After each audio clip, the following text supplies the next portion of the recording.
Why engage in a product design or development if you aren't really going to change the game a bit? And so that's really the essence of Ruffwear. For years, people have been using a standard bolt snap, and I've got a couple here that I can show you. So here's a standard bolt snap, and it's it's a pretty common piece out there.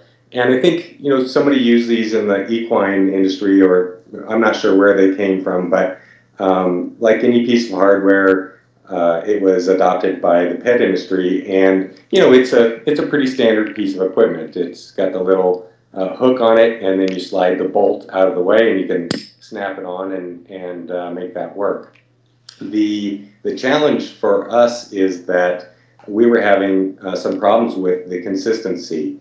They were breaking, and we didn't have many of them break, but as you know, all you need is one, and it's a tragic, or can be a tragic scenario. And so we were very uncomfortable. We didn't have any tragedies, but we certainly, we're here to enhance and inspire that interaction between humans and their dogs. And certainly a dog getting hurt under your watch is not what we want to have. And so with the inconsistencies that we were having with the bolt snaps, we thought that there was a great opportunity for us to improve that solution. And not only is it the strength, but it's also just that interaction. If you think about a bolt snap, when you are hooking it to a collar, you typically have a D ring or a V ring, and you have to come in at 90 degrees. You have to get your thumb out of the way, you have to clip it on there, and then you can release it, and you've got a hook on there. And so unhooking is the same thing. You have to get in there and get this thing 90 degrees, and it's kind of an effort. We thought there must be a better way, and that's really where our talon hook came in.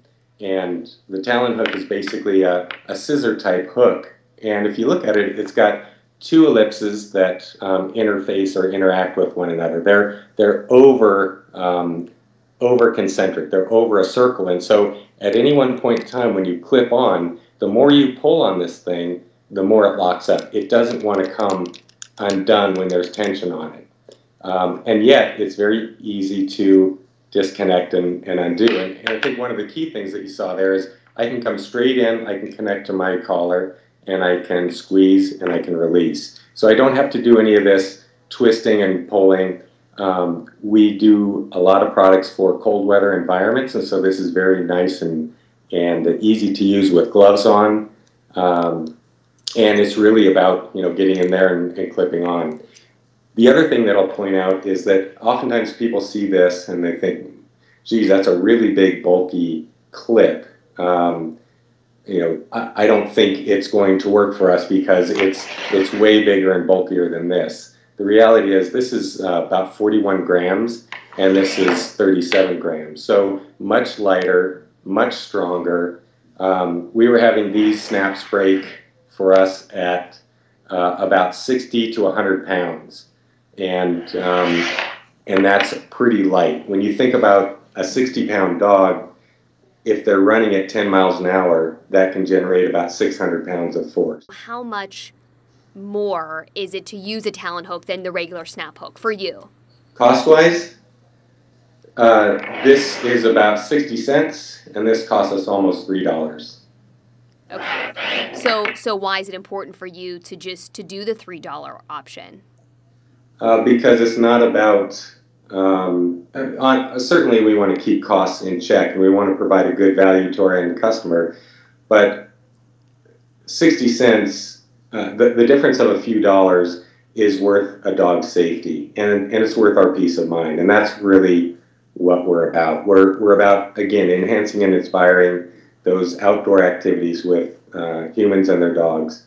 And if you have one of these, just the everyday connection and disconnection is challenging at times because your thumb's in the way, you're twisting and turning, and they're not consistent in their strength.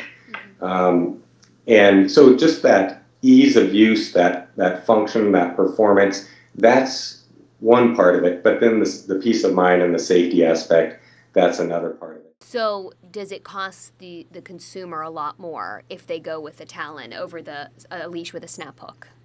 Yes, our leashes typically run about anywhere from $30 to $40, but we like to think that there's other things involved in that as well. The webbing that we have, we incorporate reflective trim in there. We've got other hardware that's in there, unique things like pickup bag loops that allow you to take pickup bags so you can be a responsible dog owner, and padded handles that allow for a comfortable walk. Different features like being able to take your handle and slide it over a bike rack or something while you park your dog to go in and grab a cup of coffee if the shop doesn't let you in. Or you can adjust this to a waist-worn configuration so that you can bring this out and do a hands-free waist-worn walking or walk leash. So it costs a little bit more, but again, we're trying to add functionality and performance. This talon clip is really the tip of the iceberg for us. We like to think that we've put the same thought into the clip as we have the rest of the leash as well. Well, I think for one, it's pretty easy to take a hook, put it on a piece of webbing, and make a loop on it and call it a leash. I can buy any number of those at the grocery store for about the same cost as it takes to make our talon clip. And so if people are looking for just an attachment to their dog, you can buy that relatively inexpensively. The cost starts to come in when you've got a webbing that is it's strong and durable, it's not grainy, it feels good in your hand, and it takes, instead of just taking components like a bolt snap and some webbing and sewing them up, we are actually going 2 and 3 steps deeper into the development process where we are fabricating our own hardware. We're developing that because we believe what's out there is not suitable for what we want to offer.